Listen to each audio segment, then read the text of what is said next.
Altadighi watch টাওয়ারের প্রকৃতির টানে পর্যটকদের ভিড়। নওগাঁ জেলা প্রতিনিধি মোহাম্মদ একে নোমানের পাঠানো তথ্য ও চিত্রে থাকছে বিস্তারিত। নওগাঁ জেলার ধামইরহাট উপজেলায় অবস্থিত ঐতিহাসিক আলতাদিঘি এখন পর্যটকদের অন্যতম আকর্ষণীয় স্থান হয়ে উঠেছে। 2011 সালে এই অঞ্চলটিকে জাতীয় উদ্যান হিসেবে ঘোষণা করা হয়, যা বর্তমানে নতুন ওয়াচ টাওয়ারের কারণে আরো জনপ্রিয় হয়েছে। ভ্রমণ প্রেমীদের জন্য একদিকে রয়েছে শালবন, দিঘির সৌন্দর্য, আর অন্যদিকে গ্রামীণ দৃশ্যাবলী। নওগাঁ জেলা শহর থেকে উত্তরে প্রায় 61 কিলোমিটার দূরে এবং জয়পুরহাট থেকে 19 কিলোমিটার পশ্চিমে অবস্থিত এই আলতাদিঘি। দিঘিটি ভারত সীমান্তের সন্নিকটে অবস্থিত। শুধু দিঘিটির মোট আয়তন 55.46 একর। দিঘির মধ্যে জলাশয়টি 42.81 একর জুড়ে বিস্তৃত।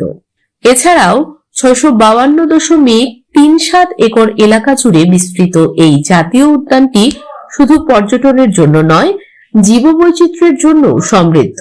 নবনির্মিত ওয়াচ টাওয়ারটি 70 ফুট উঁচু, যা থেকে এক নজরে সবুজের বিস্তৃতি এবং দিঘির মনোরম জলরাশি দেখা যায়।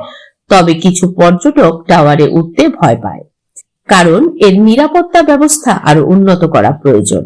শালবনটি অনেক প্রজাতির গাছপালা এবং বন্যপ্রাণীর আবাসস্থল হিসেবে পরিচিত। এখানে দেখা যায় সর্পগন্ধা, জারুল, বেত, মহুয়া, সেগুন, অর্জুন সহ বিভিন্ন প্রজাতির গাছ।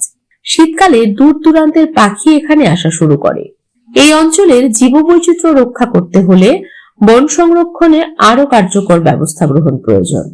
আলতাদিঘিকে দেশের অন্যতম পর্যটন কেন্দ্র হিসেবে গড়ে তুলতে হলে পর্যটন ব্যবস্থার ব্যাপক উন্নয়ন দরকার।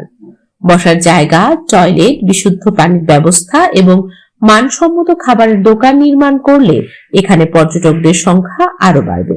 এছাড়াও স্থানীয় কৃষ্টি সংস্কৃতির সাথে সমন্বিত গাইড সেবা বা ভ্রমণ প্যাকেজ চালু করা গেলে পর্যটকরা এখানকার ইতিহাস ও সংস্কৃতির সাথে আরো ঘনিষ্ঠভাবে পরিচিত হতে পারবেন। তবে কিছুটা উদ্বেগও রয়েছে। দিঘির পানির পরিমাণ কমে যাওয়া এবং অপরিকল্পিত পর্যটন ব্যবস্থাপনার কারণে পরিবেশের ভারসাম্য নষ্ট হতে পারে। প্রশাসনের উচিত এই বিষয়ে আরো মনোযোগ দেওয়া এবং বন ও জলাশয়ের সংরক্ষণ নিশ্চিত করা।